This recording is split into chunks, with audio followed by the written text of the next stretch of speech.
Madhava Kunja Bihari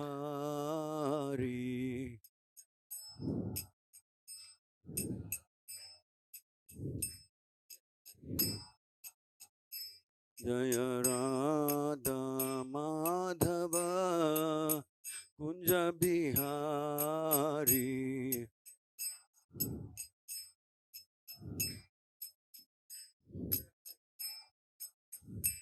Jaya Gopi Jana Vallabha Girivaradhari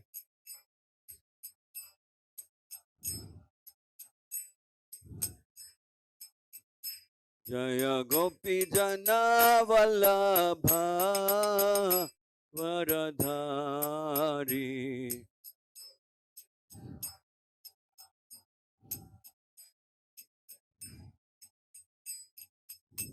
Yashodanandana Brajajana Ranjana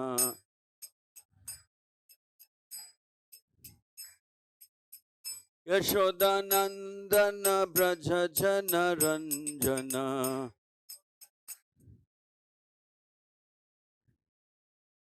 Yamuna Tira Vanachari Yamuna Tira Vanachari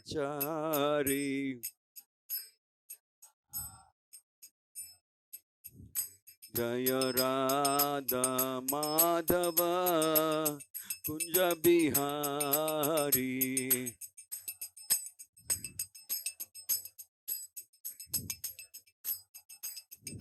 Jaya Radha Madhava Kunja Bihari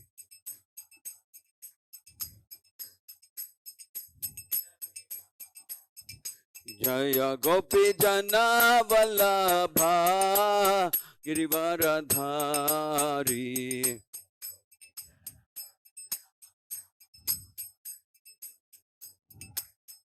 Jaya Gopi Jana Vallabha Girivaradhari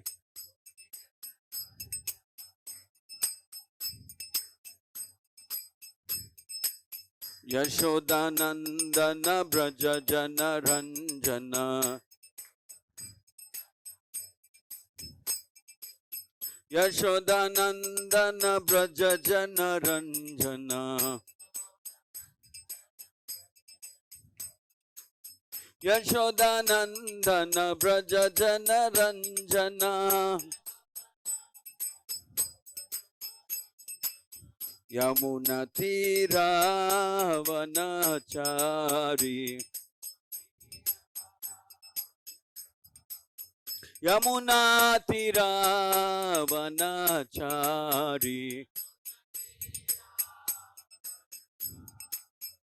Jaya Radha Madhava Kunja Bihari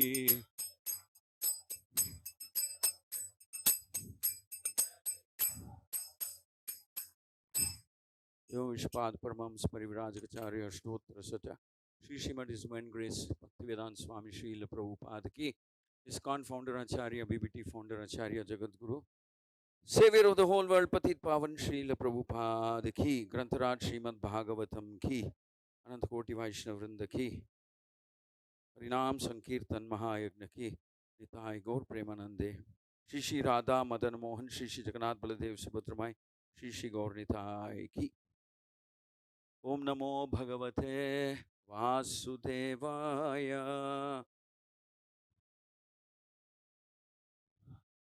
Om Namo Bhagavate Vasudevaya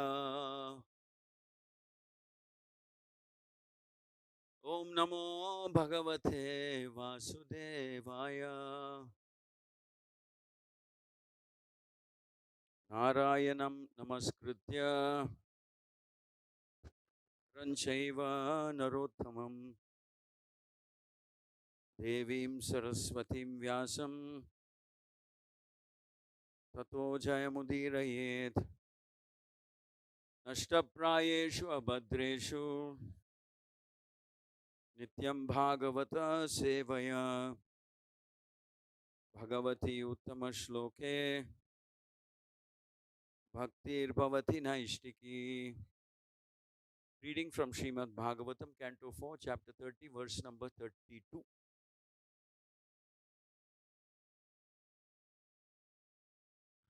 Parijate Anjasa Labdhe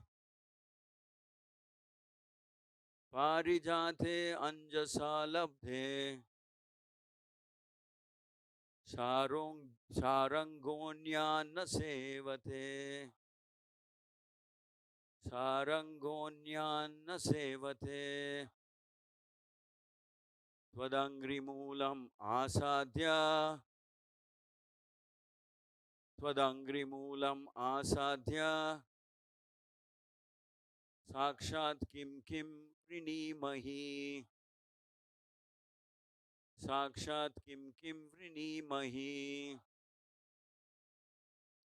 Parijate Anjasa Labdhe Parijate Anjasa Labdhe Sarangonyan Nasevate Sarangonyan Nasevate Tvadangrimulam Asadhya Tvadangrimulam Asadhya Sakshat Kim Vrinimahi Sakshat Kim Vrinimahi.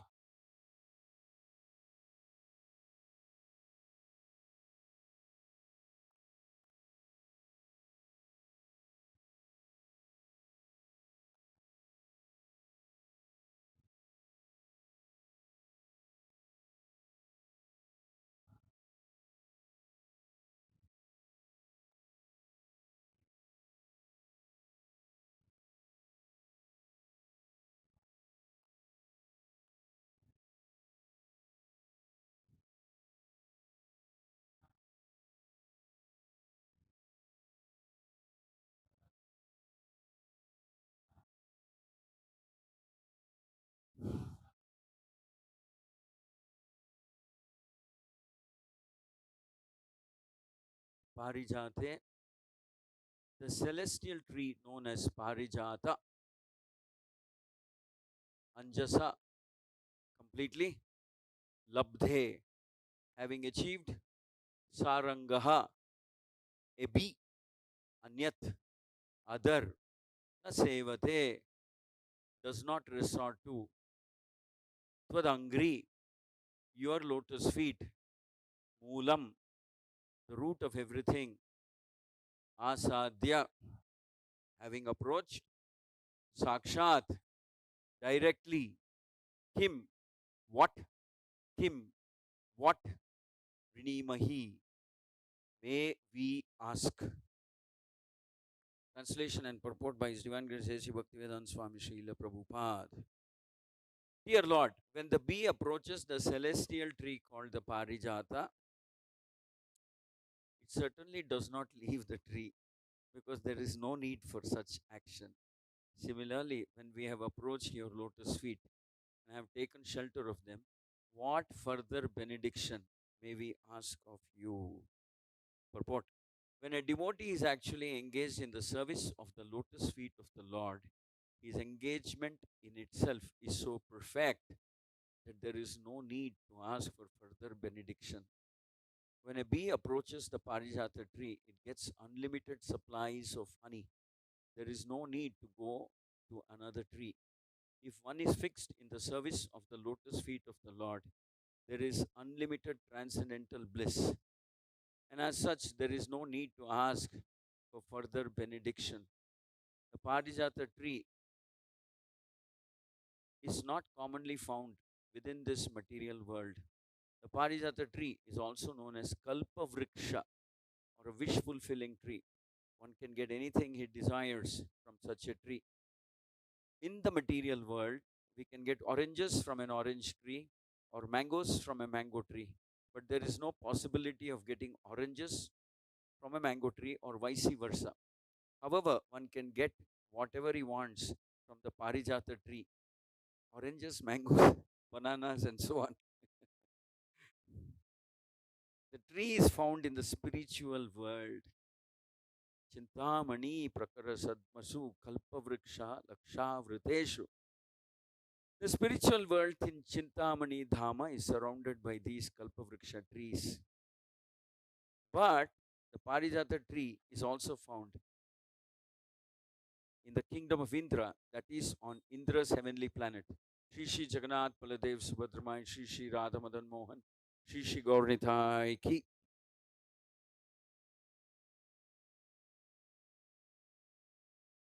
The spiritual world, Chintamani Dhama, is surrounded by these Kalpavriksha trees. But the Parijata tree is also found in the kingdom of Indra, that is on Indra's heavenly planet. This Parijata tree was brought by Krishna to please Satyabhama, one of his queens. And this tree was implanted in the Dwaraka mansions constructed for the queens. The lotus feet of the Lord are exactly like the Parijata trees or wish fulfilling trees. And the devotees are like bumblebees. They are always attracted by the lotus feet of the Lord. Om Ajnana Timirandasya Jananjana Shalakaya Chakshurun Militam Yena Tasmai Shri Gurave Namaha. Shri Chaitanya Manobishtam Stapitam Yena Bhutale Swayam Rupa Katamahyam Dadati Swapadantikam Vandeham Shri Guru Shri Yuta Padakamalam Shri Gurun Vaishnavamsya Shri Rupam Sagrajatam Sahagana Raghunathanvitam Tam Sajivam Sadvaitam Savadutam Parijana Saitam Shri Krishna Chaitanya Devam Shri Radha Krishna Padan Sahagana Lalita Shri Vishakan Vitamsha. He Krishna Karuna Sindhu Dinabandho Jagatpate Gopesha Gopika Kanta Radha Kanta Namostute Tapta Kanchana Radhe Vrindavaneshwari Vrishabhanu Sute Devi Pranamami Hari Priye Vancha Kalpatarubhyascha Krupa Sindhubhya Evacha Patitanam Pavanebhyo Vaishnavebhyo Namo Namaha. Jaya Shri Krishna Chaitanya Prabhu Nityananda Shri Advaita Gadadara Shri Vasadi Gaura Bhakta Vrinda. Hare Krishna, Krishna Krishna, Hare Hare, Hare Rama, Rama Rama, Hare Hare. Kindly repeat, dear Lord, when the bee approaches the celestial tree called the Parijata, it certainly does not leave the tree, because there is no need for such action. Similarly, when we have approached your lotus feet and taken shelter of them, what further benediction may we ask of you? Mukam karoti vachalam pangum langayate girim yat kripatamaham vande Shri Gurum Deenatarinam Paramananda Madhavam Shri Chaitanyeshwar. Jai Nityananda, Jai Advaita Chandra, Jai Gaura. Hare Krishna. Thank you very much for joining us on the Sunday morning Srimad Bhagavatam class. So here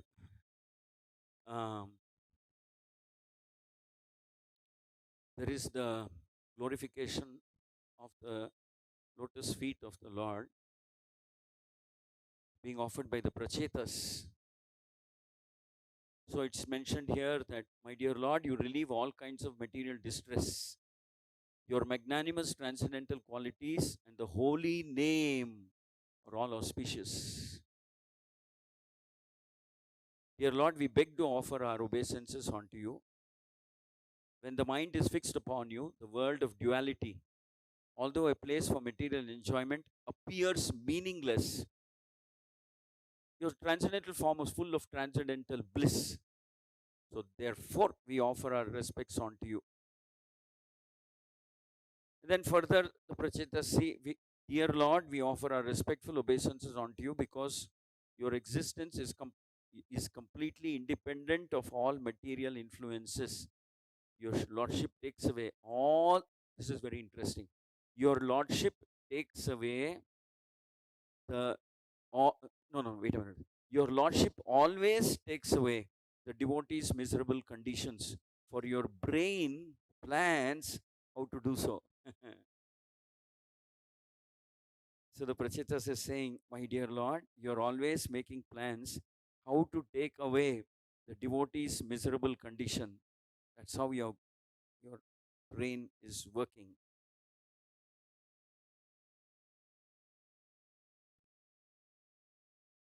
And then in the end of this verse, it is further mentioned. Um, you also accept Vasudeva as your father, and you're celebrated by the name Krishna. In the last line of this verse, verse number 24, it is said, you are so kind that you always increase the influence of all kinds of devotees. So, in other words, the Lord is, we always say, Lord is favorably inclined to his devotees, is very fond of his devotees. So, this is a direct confirmation of uh, what we what we are taught. The Lord always takes away the devotee's miserable conditions, for your brain plans how to do so.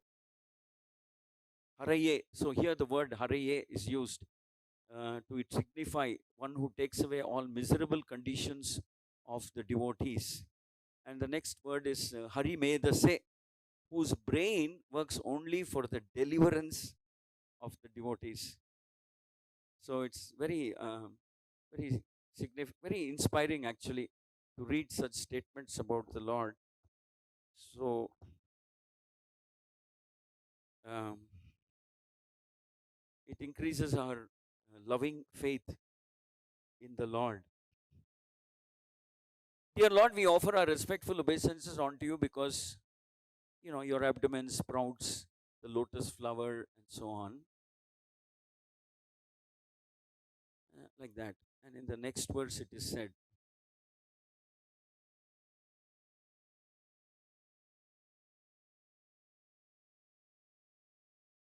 ah, so here it is said, Dear Lord, we conditioned souls are always covered by ignorance in the bodily conception of life. We therefore always prefer the miserable conditions. It says very significantly, we therefore always prefer the miserable conditions of material existence. I mean, just goes to show how powerful the illusory energy of the Lord is, that because we are covered by ignorance, somehow or other we are tricked to, I mean, in the sense that we prefer the miserable conditions of the material existence. To deliver us from these miserable conditions, you have advented yourself in this transcendental form. This is evidence of your unlimited causeless mercy upon those of us who are suffering in this way.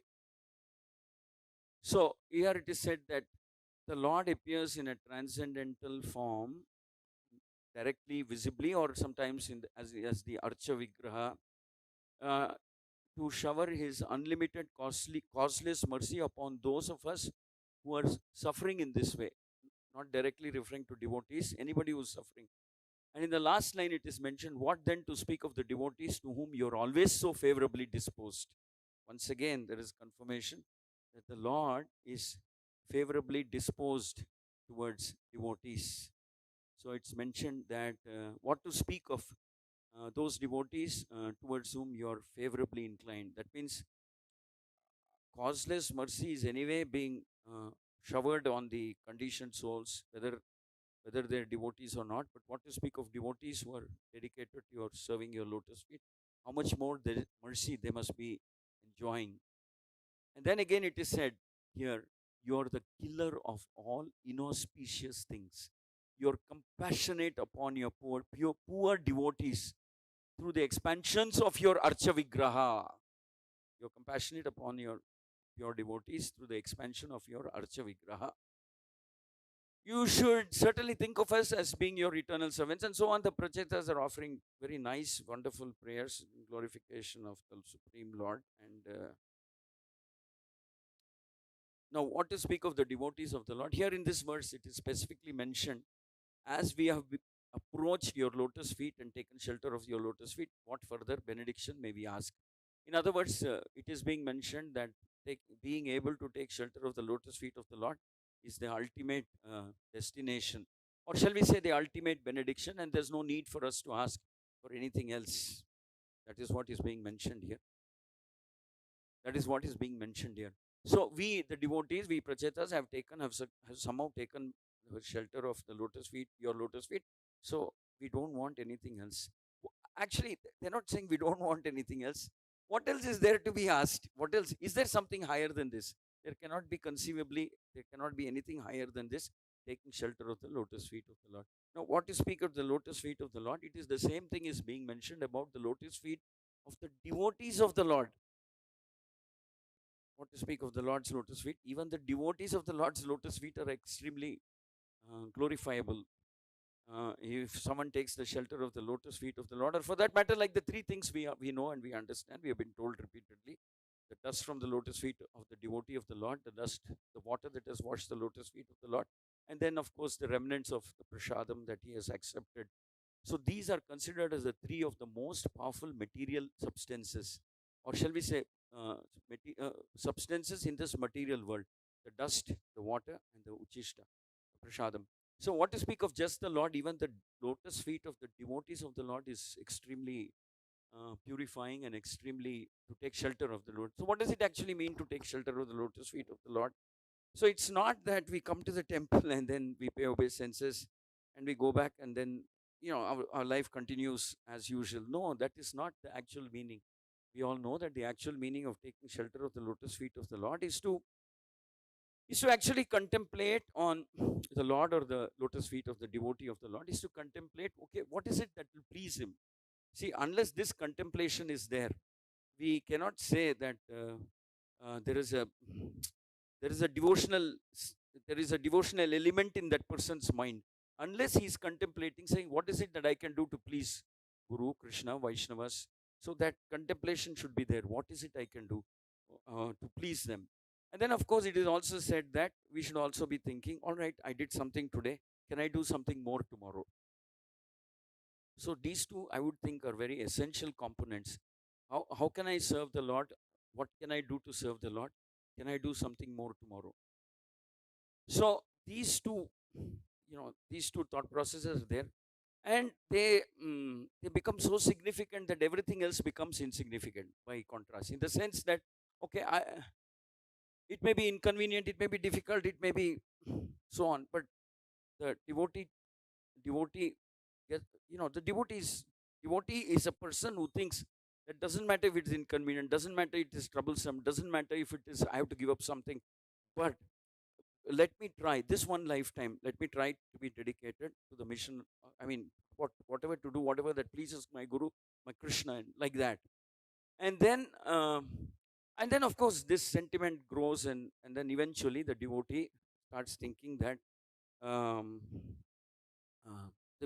eventually this devotee starts thinking that I live for the, I live, I breathe, I live, I am alive to try and fulfill the wish, whatever Krishna's wish, Guru's wish, like that.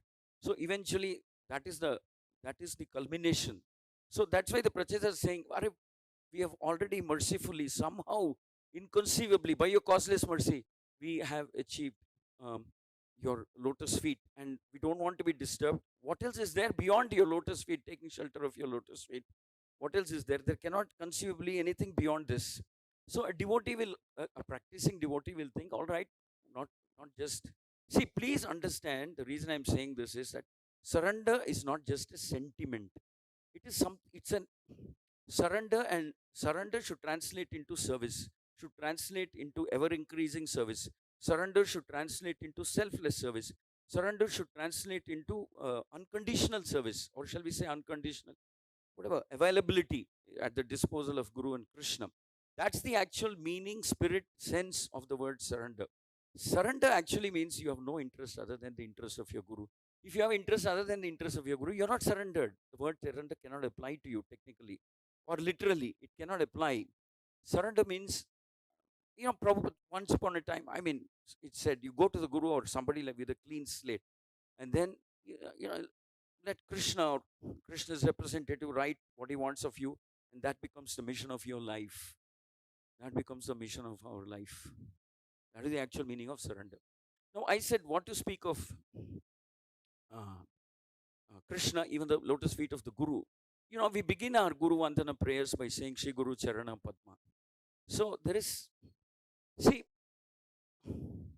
it is not just metaphorical that we refer to the lotus feet of the Guru, and then it's an absolute statement. You show your surrender to.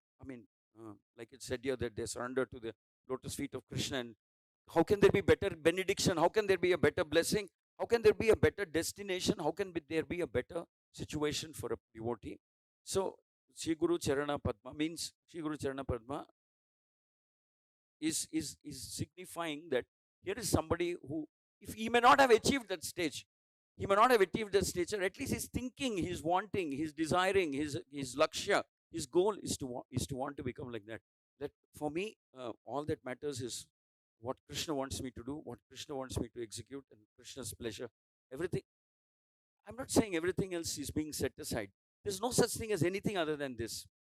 See, ultimately, we have to understand that there's nothing other than this for in a devotee's life. Now,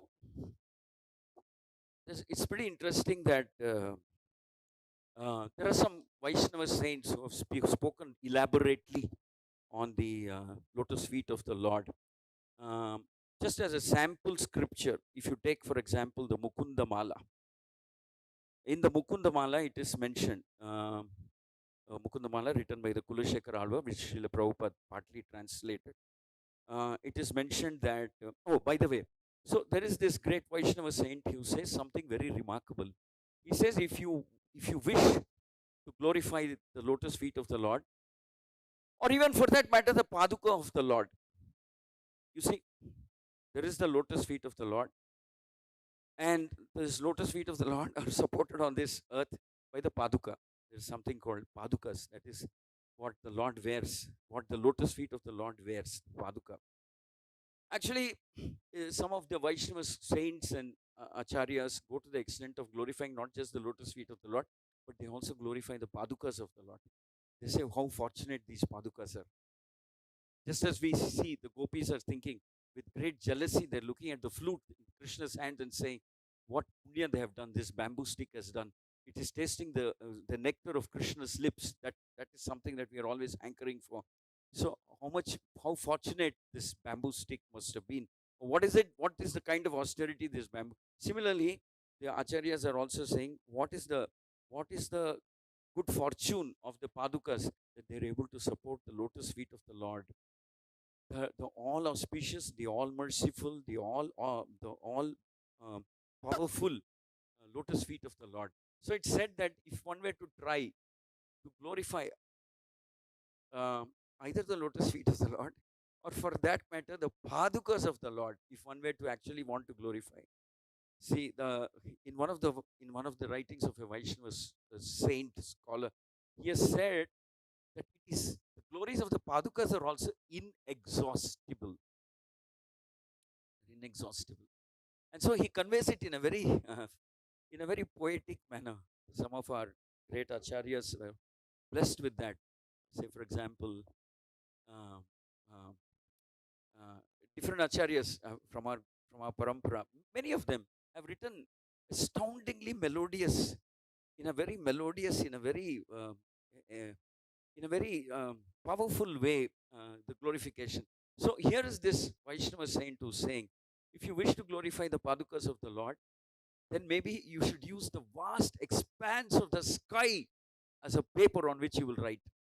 The vast expanse of the sky has to become the paper on which you will write. And the water in all the oceans, the 7 oceans, should become the ink. Water in all the 7 oceans become the ink. The vast expanse of the sky becomes the paper. And then who's going to narrate? Who's going to narrate the glories of the padukas of the lotus feet of the Lord is, even if Ananta Shesha, with his 1,000 mouths, were to narrate the glorification of the feet of the Lord, of the paduka of the Lord, it would be, he would be successful in explaining only a small portion of the glories of the lotus feet of the Lord. Sky as the paper, water of the oceans as the ink, and Ananta narrating them with his 1,000 mouths, maybe he will succeed in glorifying the lotus feet of the Lord to some degree, to some extent. That's all you can do. So, in one sense, we could say that, well, in a transcendental sense, we know that every anga of the body of the Supreme Lord is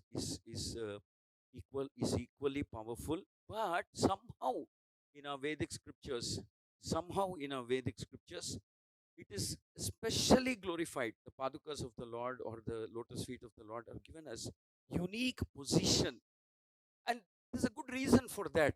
The reasoning and the logic that they use, the acharyas, when they use, is that, okay, here is the Lord. It's the feet of the Lord which is supporting the Lord when he's doing his leela. So you can imagine, it's I mean, the Lord walks and runs and whatever he does is he's supported by the lotus feet of the Lord, and these feet of the Lord are supported by the padukas of the Lord. In fact, in the Ramayana it is mentioned. The great acharyas also comment that when Bharata goes to meet Lord Rama and requests Lord Rama to come back, and we know that story. He wants Lord Rama to come back, and then Lord Rama refuses. Bharata says, "I will stay in the forest. You go." Rama says, "No, the Ikshvaku Vamsha, no king would do something like that. I am supposed to be here. You're supposed to be there. Let's not discuss that again. That's not negotiable. Anything else you want, you tell me." In one version of the Ramayana, it is said that Bharata knew Lord Rama would say this. Bharata knew fully well that Lord Rama would say this. He would refuse to come back. He would say, "Don't negotiate. I promised my father, I will be in the forest for 14 years, and you will be the king. So that cannot change. That's the baseline. Let's not try and change that. Now you tell me anything else you want." So it said that Bharata knew that Rama would say this, and it is said that in one version of the Ramayana, it is said he went prepared with the padukas. He took the padukas, a set of padukas with him. And then he requests Lord Rama, "My Lord, please accept these padukas." Rama very affectionately, because we have read Prachecha's prayers, Rama is very favorably disposed towards the devotees. And what to speak of devotees, here is Bharata. Bharata, his own, eternal, we can say Bharata is eternal associate of the Lord. So Bharata is requesting, "My Lord, please accept these padukas." And then Lord Rama accepts these padukas, and then Bharata says that, "If I have your permission, if it is okay with you, if you bless me, if I'm fortunate enough to receive your blessings, I consider myself the most wretched, the most fallen, the most unfortunate, because it is my mother who is responsible for your banishment into the forest. So, I mean, but at least you should know, I'm sure you know me, my heart, everything. You should show some compassion to me. Please show me your compassion by way of accepting this paduka and returning them to me." Rama becomes very touched by this prayer of Bharata, and he says, "All right, take it." So Bharata carries the paduka on his head, the divine paduka of the Lord. He says, "For me, these padukas are you, non-different from you." I mean, you know, he says that, and he takes the paduka on his head, and he walks back to Ayodhya. Walks back or takes a chariot, whatever, but he places the padukas on his head. Then it is said that he makes a statement, a very nice statement. Bharata makes at that point of time. He says, "These padukas, by their presence in the city of Ayodhya, they'll bring back your presence. I mean, by their presence, we will feel your presence in the city of Ayodhya.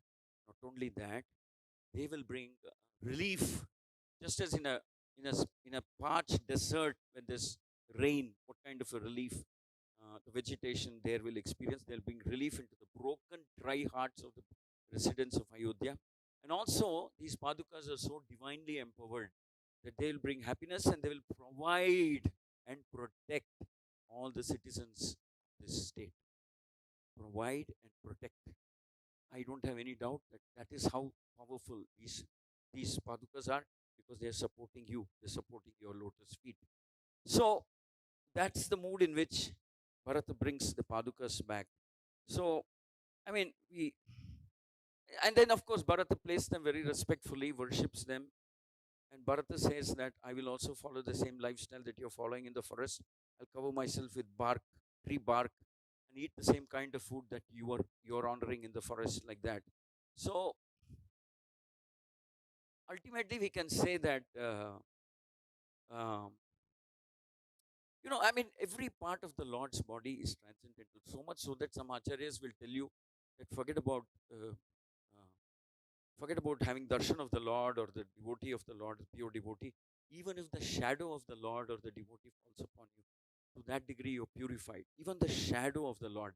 So that is the mood. See, please understand that one of the sweetest quality a human being can show is a quality of gratitude, which is in short supply in Kali Yuga, which is in tremendous short supply. Quality of gratitude, quality of genuine, deep appreciation for whoever who has done something good for us, and appreciation for Guru, for Krishna, and gratitude for all that they have done. So Bharata says that in spite of my mother doing this and that and punishing you, you still you still were so kind and compassionate to me that you gave me your padukas. You allowed me to bring back your padukas. This act of generosity, magnanimity on your part is actually bringing more glory to you. This act of forgiveness and not holding a grudge, or magnanimity and affection, unconditional affection that you're showing towards me, not even I mean, not even biased or prejudiced, even a little bit by what my mother has done. This is what it's actually making you more glorious, more worshipable, more wonderful, and hence making your lotus feet even like that. It's like making your lotus feet even more. I mean, and then your padukas are like that.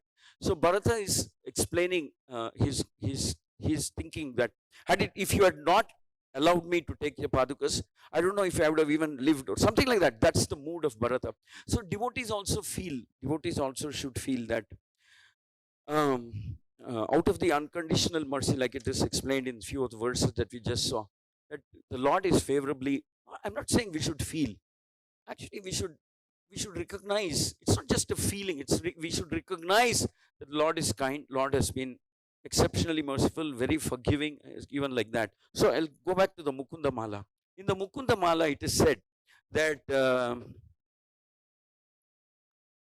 Avismritistva charanarvinde bhave bhave mestu bhavat prasadat.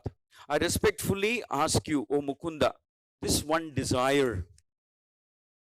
Mukundamala Kulshekara Alvar is saying that in each of my future births, I will, by your Lordship's mercy, always remember and never forget your lotus feet. So, in this verse, it is said, Bhavantam ekantam iyantam artham avismritistva charanarvinde bhave bhave mestu bhavat prasada. So Kulashekar Alvar is actually, shall we say, is actually speaking the heart of a devotee. He is saying, my Lord, many things may come and go. Many things may happen in this world. I may be participating in many things, whatever.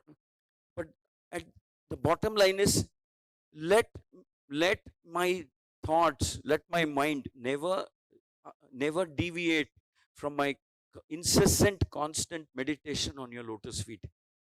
Avismritistva charanarvinde. Not even for a moment, because it is this meditation on the lotus feet of the Lord which gives me strength, which gives me peace, which gives me composure, which gives me some assurance that I'm protected in this material world. It gives me a sense of belongingness, that I belong to you, my Lord, that you have mercifully accepted me. It is this meditation on your lotus feet which is actually causing fearlessness in my heart. Or driving away this feeling of loneliness or whatever, delusion, whatever. This meditation on your lotus feet is what is making my life meaningful. In other words, saying it's making it meaningful. So this is one benediction I'm asking from you.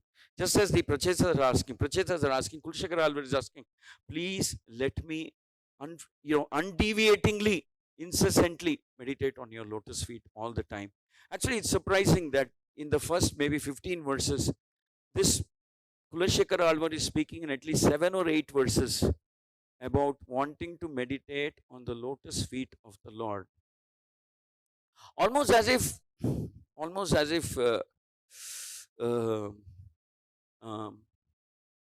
if this meditation on the lotus feet of the Lord is complete in and of itself. That means it's complete. It's not that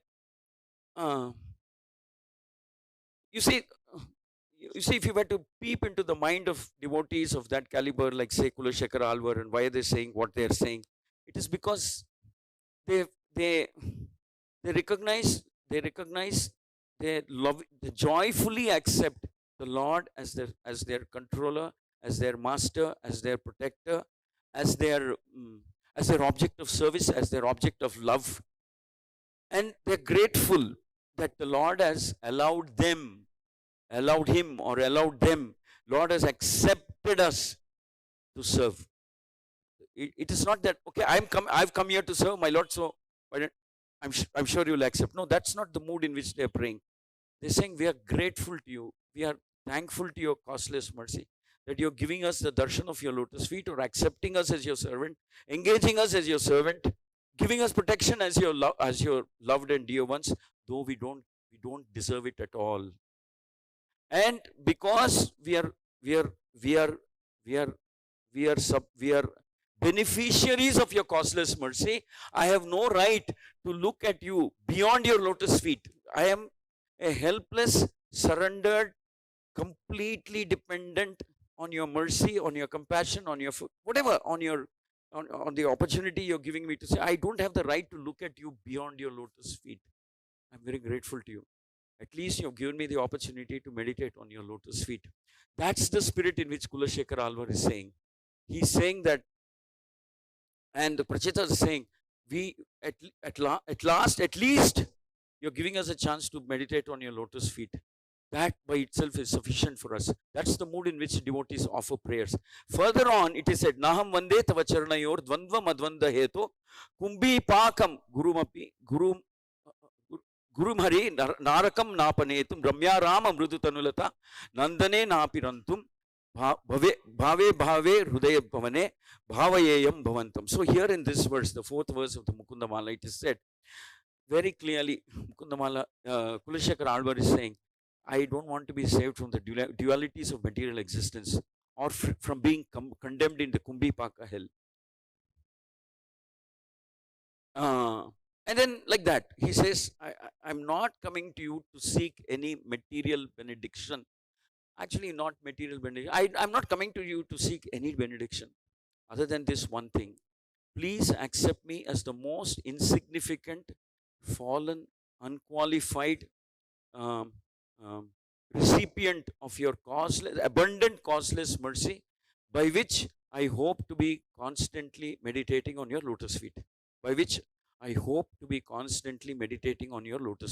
This is the one and the only benediction I seek from you. It says here that I pray to your lotus feet that I may remember you alone in the core of my heart. See, prayer is an act of submission. Prayer is offered in a mood of gratitude. A prayer is prayer actually, the prayer, in other words, a devotee's prayer is what he really is. You know what I mean? I am what I pray for, in the sense that a prayer is a personal, intimate exchange between me and the Lord. So prayer is what I am, or prayer is what I aspire to become. Prayer is what I want to be. Prayer is what I am gratefully acknowledging. Whatever. Prayer is what I really am. So prayer is always accompanied by gratitude, by appreciation, by surrender. See, prayer presupposes that there's a level of surrender there. Otherwise, I don't pray. I mean, see, I can go to the Lord and say, I've done so much for you, give to me. Give this to me. I'm offering you so much, give to me. That is not prayer. That is not prayer. That Prabhupada says in different places, he says, that's maybe you can call it some kind of business with the Lord. Prabhupada goes to the extent of saying it's some kind of business with the Lord. I'm doing so much, will you give me something? But prayer is when you give everything that you have to Krishna. All that you have, you're giving to Krishna. And then you go back to Krishna and says, I have nothing of worthy, nothing worth, what do I say? Nothing of any value to give to you. After you've given everything that you have, your life, your time, your energy, your contemplation, your meditation, everything you've given, you should a person should be able to go to Krishna and say, what is there in me for me to give? I mean, I don't have anything of value for you, my Lord. I don't have anything of value, but I am very confident that you'll still give me some mercy, because that is your nature. That is your nature to give mercy. So that is real prayer. That is the real mood of a prayer. So Mukundamala is saying, what do I do with anything else if I don't have attraction for your lotus feet? Of what value is anything else if I don't have attraction for your lotus feet? And no, Mukundam, in the mood of a devotee, it is not that I've done so much sadhana, I've done this, I've done that. So somewhere at the back of your mind, you start thinking that maybe I'm eligible for more mercy than what I'm getting or whatever. No, there's no scope for that. A devotee is thinking that, my Lord, you have overwhelmed me by giving so much. I don't have anything that I can offer to you. By the way, everything that I have is yours. It's borrowed from you. So what is it that I can offer to you? All I can offer is my mind, and I will do so with great humility, with greatest possible humility that I can muster. I can muster and come to you and say, my Lord, your lotus feet is the only thing I desire. I don't desire your companionship in Vaikuntha. I don't desire being like you, looking like you in the spiritual world. I don't desire to participate in your Leela. I don't think I'll ever be qualified. That's how a devotee thinks. All I want is, may that lotus feet of yours be implanted permanently, eternally, in my heart, in my mind, in consciousness. Let me always think only about how I can, execute any command that may come through to me by you, by your representative, or whoever. That is the mood in which a devotee offers prayer. And that is why that is why the lotus feet of the Lord are specifically glorified, because, well, of course, there is glorification of the crown of the Lord, the jewels of the Lord, the kaustubha of the Lord, the arms of the Lord, everything. It's all there, because every part of the Lord is bewitchingly attractive and mesmerizingly beautiful. But the point is that a practicing devotee will glorify all that, but he will come back and say, my Lord, you're so, like Prabhupada sometimes says, Lord is being served by millions of Lakshmis. So where do I fit in? I don't fit in actually anywhere. So actually a devotee also says that, my Lord, you know what? I don't think I'll ever be qualified to serve you directly. At least make me the servant of the servant of the servant of your servant. That also I can ask out of humility, and that also I can ask saying, I'll ask because I am very hopeful and confident that Vaishnavas are by nature very compassionate and kind, and hence they will accept me. I don't want to trouble you by standing around you and saying, my Lord, please tell me what I can do for you next. I know that's not what I think I'm qualified for. Just yours, if I become the servant of yours. So the mood, see, that is the reason why this whole thing about the lotus feet of the Lord is glorified. And then, like I said, Forget about the lotus feet. Even the padukas that hold the lotus feet are glorified endlessly. Because, uh, of course, Mother Earth is also glorified in the Vedic scriptures because she supports the Lord. But then we get a little more personal than that. We glorify the Lord's lotus feet because he walks around on the, and then the padukas because they support the lotus feet. Then again, there is also one more verse. Nasta dharme na chamasunichaye naiva kamopabhoge yad bhavyam tad bhavatu bhagavan purva karmanu rupam. This is an amazing shloka. You really get to know Kulashekara always mind inside out in this shloka. He says, even the previous shloka was something like that, Kumbi Pakam. He says, if I am destined to go to Kumbi Pakam also, it doesn't matter, Lord, please don't change my destiny. Don't change my destiny. Here again is reiterating that factor, saying, I'm coming here, I'm glorifying you. I know by glorifying you, we get access to so many benedictions which is promised in the Vedic scriptures. So many benedictions that are promised in the Vedic scriptures, but that's not the reason why I'm coming to you. A devotee has the courage to say this to Krishna. That's not the reason why I'm coming to you. Yad bhavyam tad bhavatu bhagavan purva karmanu rupam. Let whatever is destined to happen to me, may it happen. Whatever is destined to happen, may it happen. So why am I coming to you? Why am I coming to you? Because I don't see anything more precious, anything that can make my existence meaningful than meditating on your lotus feet. Again, when I say meditating on your lotus feet, don't reduce it to a sentiment. Never reduce it to a sentiment. Okay, I'm meditating on the lotus feet of the Lord. I'm looking at the lotus feet of the Lord. So I'm meditating on their beauty. No. It should not be restricted to that. While the lotus feet of the Lord are undoubtedly very beautiful, very, shall we say, mesmerizingly attractive, all that we can say. But meditating on the lotus feet of the Lord means, in practical terms, offering oneself unconditionally, completely, incessantly to do any service that the Lord desires or the Lord's representative desires, unconditionally, incessantly. And then, of course, the Vaishnava Acharyas also go, it should be done tivra. Tivra means intensely. It should be done attentively. It should be done with gratitude. It should be done enthusiastically. But you see, all of this will eventually come when somebody is blessed with the right attitude and mood. So, I am not coming to you because I want my karma to be changed, my Lord. That's not what I am coming for. Then he says, Etat prarthya bahumatam janma janmantarepi. Let everything go on as per the karma that I am entitled to suffer or whatever, entitled to experience. Padam boruha yogatam nischala bhakti rastu. So he says, let me be without any deviation, distraction, dilution.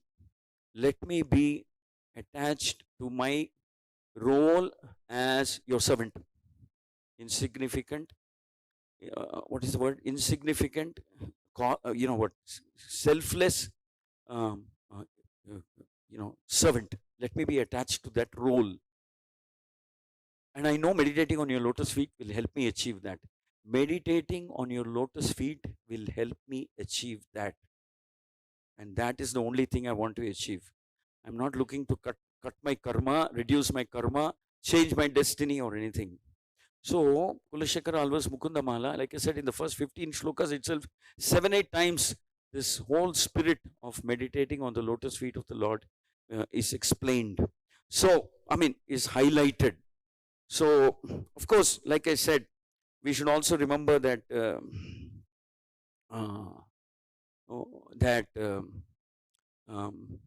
in the Gaudiya Vaishnava literature, specifically in the Gaudiya Vaishnava literatures, not only is the lotus feet of the Lord glorified, the lotus feet of the devotees of the Lord are also glorified.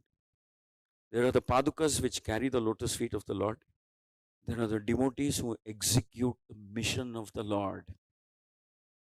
They execute the mission of the Supreme Lord in this world. Just as the padukas carry the Lord, the devotees execute his mission. So they are also equally precious. they are also glorious. What shall we say? Very fortunate. I mean, just as much as we can say it's auspicious to think of the Lord, the lotus feet of the Lord, the guna of the Lord, the activities, same, because they exist for the purpose of carrying out the mission of the Lord. They exist. Every breath of their life is dedicated towards achieving the mission of the Lord. Hence, even the devotees of the Lord are just about as precious as, shall we say, the padukas or something. So, especially in the Gaudiya Vaishnava literature, I mean, I didn't have so much time to study that, and so I thought I'll just. And so here it is said, there's another word used. There's a Sanskrit word used. It says adishayokti. Adishayokti is used in this context, that to describe the glories of the lotus feet of the Lord, or shall we say, the process of surrender to the lotus feet of the Lord, to describe the glories of the process of surrendering to the lotus feet of the Lord, which means to offer unconditional, humble, incessant, intense service to the Lord with great amount of gratitude. The process of engaging in the service of the lotus feet of the Lord, process of glorifying the Lord, or even for that matter, process of, glorification of those who have dedicated themselves to serve the Lord's lotus feet. Adishayokti means it is used in the context to say that words become inadequate to describe their glories. Either the lotus feet, the paduka, the devotees who are executing the mission of the Lord, or those devotees who are even aspiring to dedicate themselves to the mission of the Lord. Words become inadequate to explain such glories. That's how it is also mentioned. So here it is mentioned that poet, that Vaishnava Acharya poet, he mentions that it's very interesting, because he says, I want to try and describe the glories of the Lord. Glories of the lotus feet of the Lord, or like that, the devotees who are dedicated and so on. He says that the Vedas have tried in the past. Vedas have tried to describe the glories of Krishna, etc., etc. Also describe the glories of devotion, surrender, causeless devotion, etc. And the Vedas have tried, and the Vedas have, to some degree succeeded. This is what this Acharya is saying. The Vedas have tried, they've succeeded to some degree. And the great Munis, it is also mentioned that the Mahabharata, Srimad Bhagavatam, and Ramayana, these three scriptures are referred to as scriptures where the essence of these scriptures is that glorification of unconditional surrendered service to Krishna, Krishna, Rama, etc. These scriptures are glorifying the process of unconditional surrender to the Lord. So they've also tried, and by the way, they have been written by great acharyas like Vyasadeva, Valmiki, etc. But nevertheless, I am still attempting, because this acharya is saying, I am still attempting to do that, because I'm relishing it. I'm experiencing transcendental ecstasy by even thinking that, let me also try, add some more verses, add some more shlokas to the unlimited glorification of the service of the Lord. Let me add. Maybe it is, maybe it will be like a sparrow taking a drop of the ocean water and putting. Maybe it will be as insignificant as that, but let me try, because I find that the whole process itself is so intoxicatingly pleasurable. Contemplating that, okay, let me try, like a child approaches a game or a play or something. I feel like that, and I also want to try. I also want to see like that, and let me become an instrument in manifesting the glories of the Lord, the lotus feet, the service, the devotees, even more, because there's no limit to how much you can speak about these things. So he says, let me try. And then he also says that actually, strictly speaking, this effort can be considered as aparadh, because who am I? What am I? What is my qualification? Vyasa has tried, Narada has tried, Valmiki has tried, Brahma has tried, glorifying the Lord's service, etc. I'm just some insignificant soul. Lakshmi has tried, and all of them have not been able to succeed in completely describing, because anyway we saw right in the beginning it is said that Even if Ananta speaks, Lord Ananta speaks with his 1,000 mouths, it's not sufficient to glorify the Lord, the lotus feet, this devotion, or even for that matter, the glories of the devotees. But out of childish enthusiasm, I will try, and I am sure my Lord will forgive me for this childish, enthusiastic effort. Like that, he says. So, this is how uh, the lotus feet of the Lord are depicted in different sections of our Vedic scriptures. And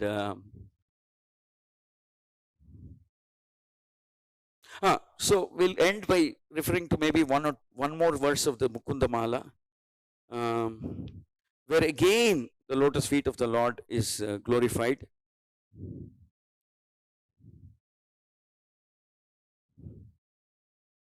I finished this, right? Avismritisva charanaravinde bhave mestu bhavat prasadat. So it said that,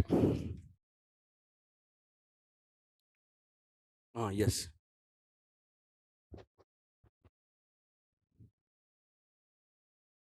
Yes.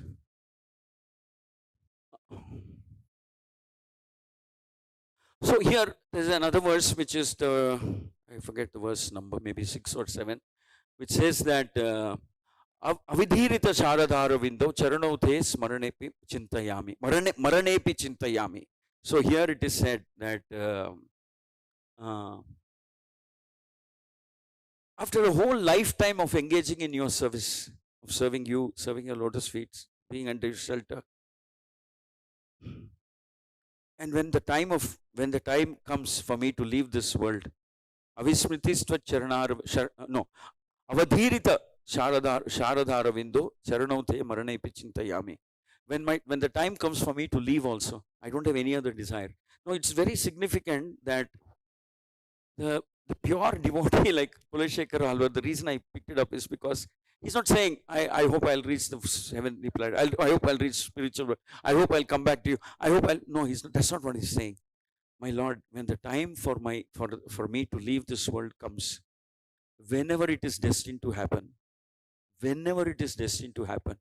let me have this causeless mercy benediction from your side, and I will continue to be engaged in meditating, in remembering and serving your lotus feet.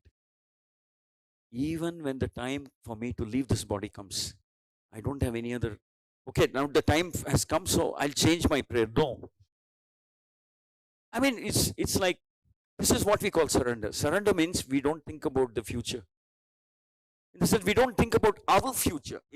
No, we definitely think about our future, but we don't think about our future as if we are responsible for our future. You understand?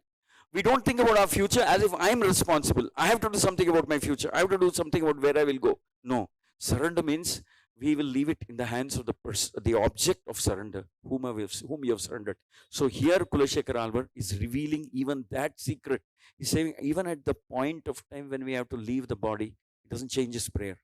He's not saying, I want to go back to spiritual, I want to go back to Krishna.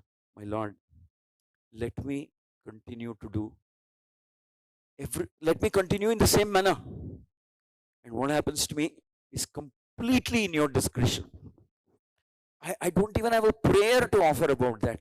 It's completely at your discretion. I have faith. If you ask me what you want from me, if by the way you ask me, then I will say, I want to continue to serve you in the same manner in which I've been trying to serve you now. In the same manner, I want to continue to serve you. So this is the mood of a devotee. So prachetas are actually showing that mood of surrender to Krishna.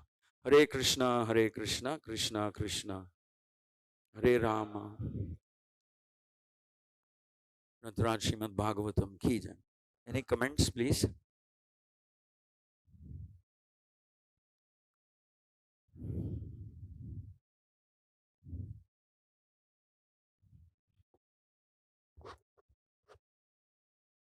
Hare Krishna, Prabhu. Yes. Prabhuji, we are contaminated and we are not pure. So even if we make some prayers to the Lord, or whether it is material or not material, so or service to the Lord, that does Lord accept it?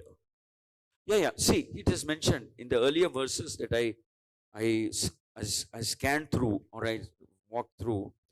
In one of the verses, the purchasers are saying that the Lord, his mind is very mercifully thinking about how to remove material miseries, etc. That people are suffering. People in general are suffering. Now, what to speak of devotees? How much more lovingly inclined the Lord will be. So, yes, we can't imitate. Of course, we can't imitate Kulashekara Alvar. That's not what we are speaking about. We are appreciating Kulashekara Alvar, the Prachetas, Acharyas.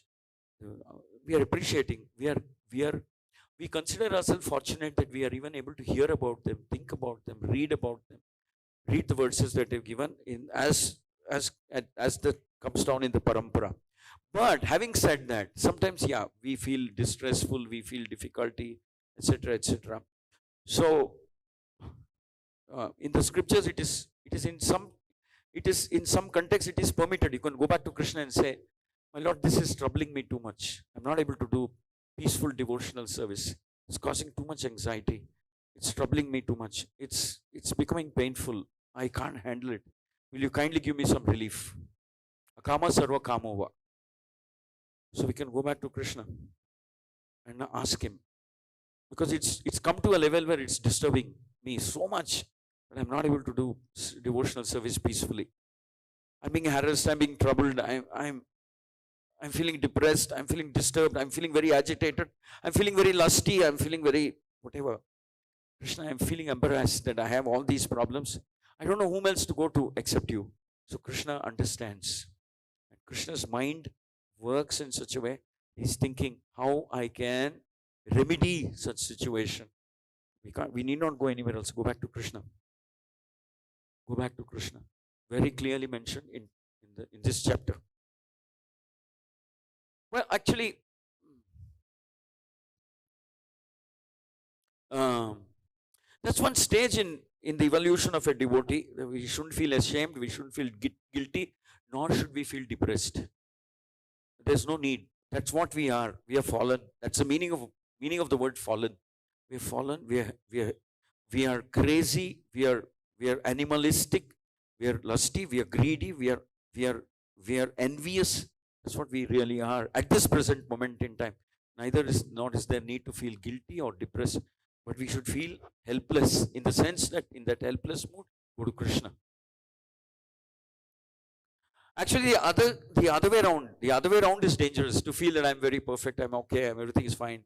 No, no, no, no, no, no. To feel inadequate, um, uh, to feel unqualified, inadequate, to feel imperfect in front of the Lord is very good. But it should not lead to depression. There is no need to lead to depression, for the simple reason that the Lord is our hope. Lord is our hope. Okay, good question. Thank you, Prabhu. Hare Krishna. You made some of the very deep and profound points in today's talk, Prabhu. We were telling about how a devotee doesn't want any minimization of his punishments to his purva karma, and he is telling the Lord that don't compromise on that. You can give me all those things. He's willing to accept, admitting. And you also said the lotus feet of the Lord is not just a symbolic that you bow down in the temple to him, but in a practical manner, one gives body, mind, words, everything in service to Guru and Krishna. And you also said about um, how a devotee feels utterly unqualified and insignificant, not even to lift his vision above the lotus feet, to see the form of the Lord or his pastimes. What to speak of entering spiritual world and becoming an associate, but remain like a dust. That was a very good point also. Then you said about how the devotees of the Lord are themselves like padukas of the Lord, because they are carrying the mission They of the execute Lord. the mission of the Lord. They Just as execute- much as the padukas carry, they are executing the mission. they are executing the mission of the Lord in this world continuously. Yeah.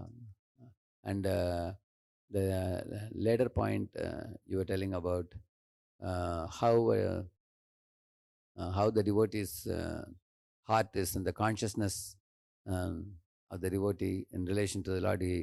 he is constantly admires the Lord and his devotees, and he is grateful in every situation in which one is put. And one of the very first points he brought up today was how the devotee cannot ask any benediction from the Lord because he doesn't see anything besides the Lord. Besides the shelter of the lotus feet of the Lord. Only if he can see something, he can consider asking. There is nothing else he sees. That was a very good point also. Thank you, Prabhu. Very deep, beautiful class.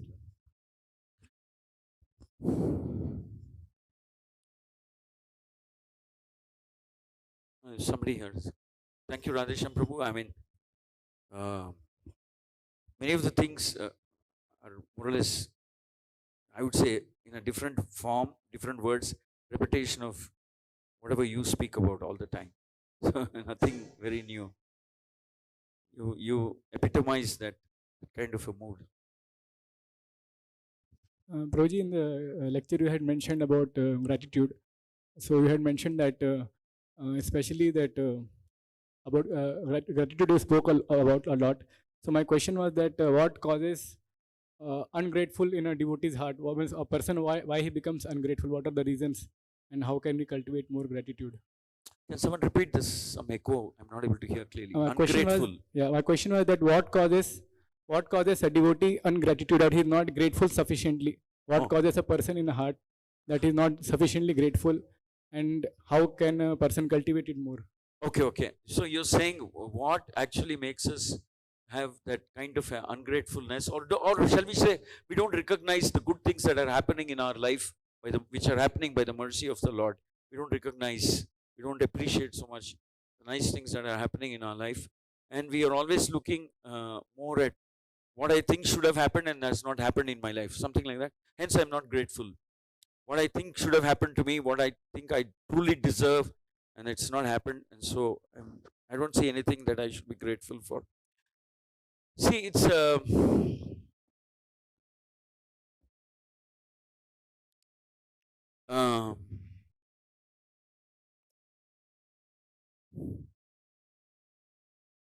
see the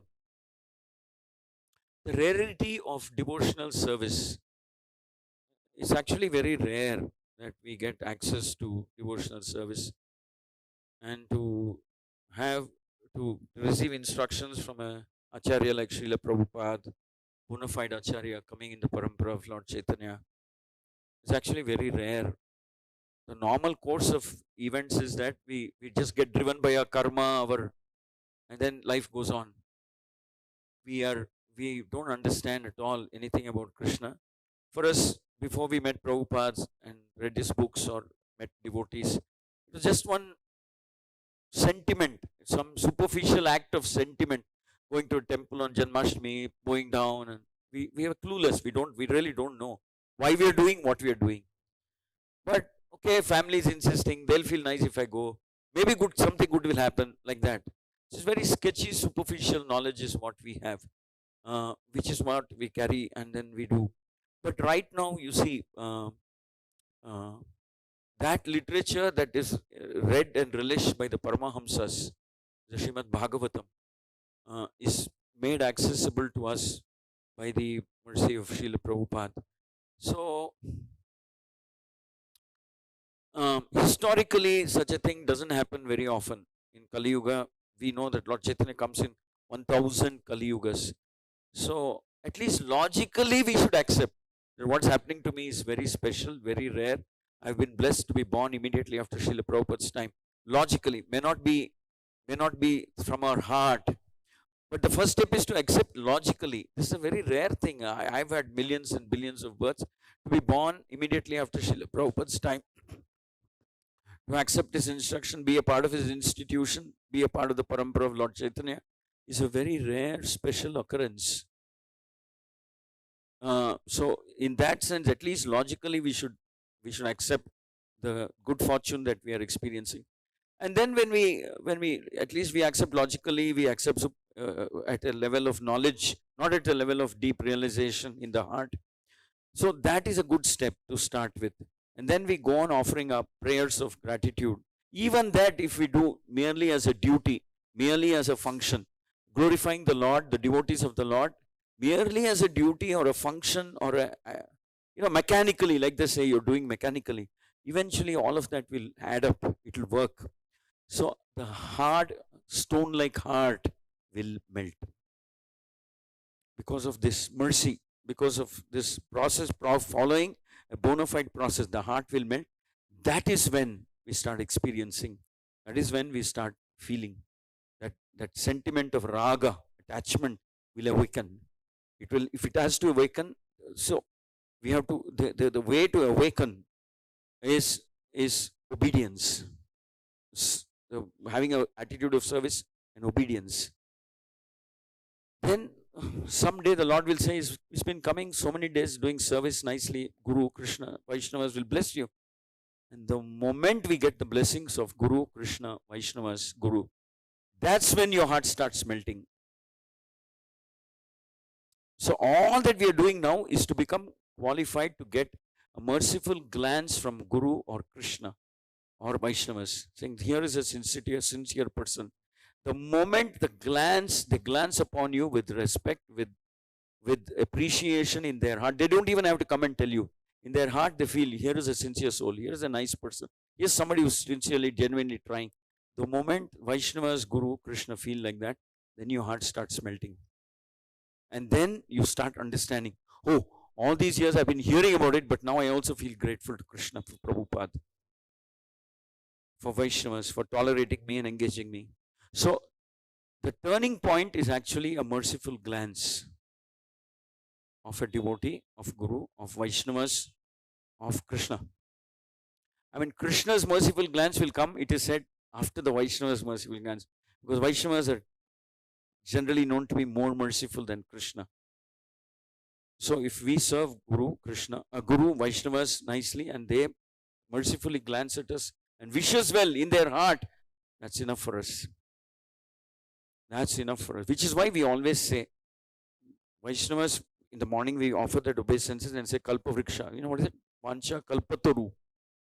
They're like desire tree. Which is what they actually are. It's not an exaggeration. It's not an exaggeration at all. It is what they actually are. So they can turn your heart. Okay. Thank you very much. Grantaraj Srimad Bhagavatam ki jai. Anantakoti Vaishnava ki jai. Shri Shri Radha Madan Mohan Jagannath Baladev Subhadramai. Shri Shri Gauranga ki jai.